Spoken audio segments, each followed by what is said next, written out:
Halo sahabat belajar, selamat datang di Belajarpedia. Di video kali ini kita akan membahas tentang olahraga e-sport. Penasaran? Mari simak penjelasannya. Yang pertama, pengertian. Main game, tapi kok disebut olahraga? Pasti itu pertanyaan yang muncul di benak kalian.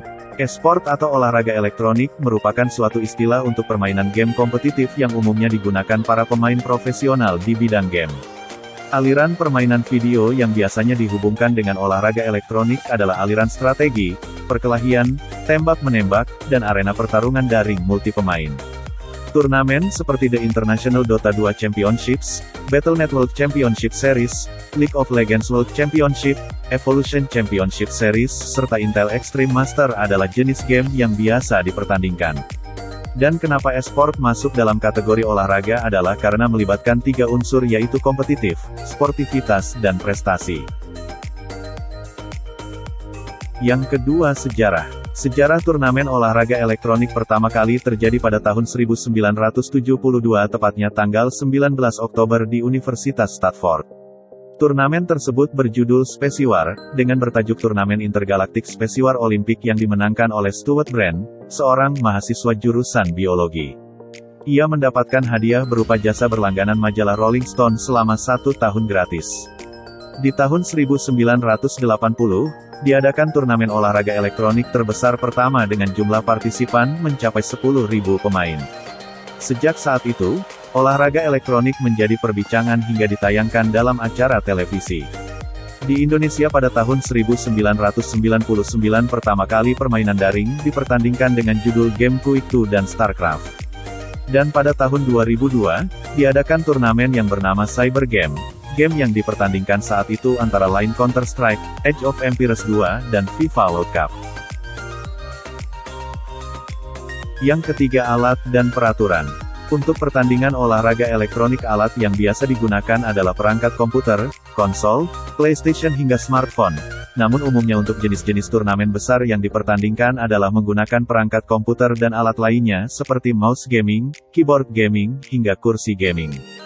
Untuk peraturan olahraga elektronik, peraturan yang digunakan tergantung dengan judul permainan yang akan dipertandingkan dan sportivitas adalah bagian penting dari kompetisi olahraga, tidak terkecuali olahraga elektronik.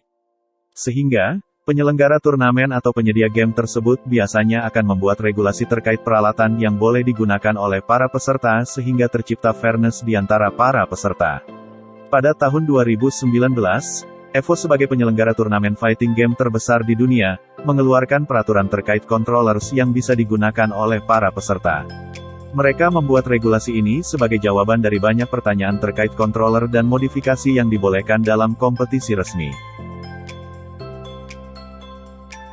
Yang keempat, manfaat. Meskipun sering dianggap sebelah mata, namun e-sport atau olahraga elektronik memiliki cukup banyak manfaat dan tidak bisa dianggap remeh. Salah satunya adalah olahraga jenis ini mampu mengasah kinerja otak dan kognitif seseorang.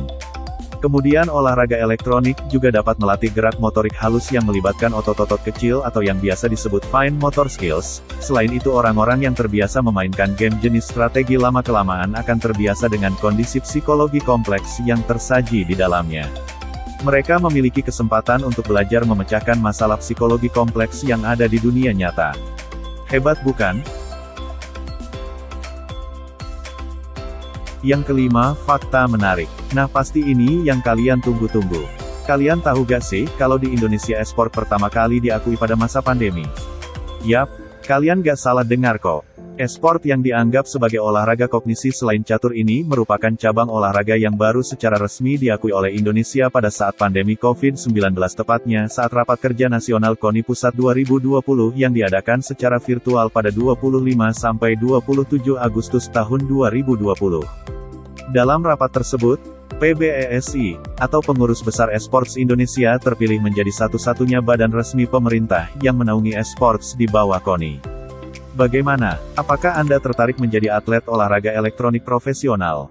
Nah, cukup sampai di sini video kali ini. Sampai jumpa di video selanjutnya.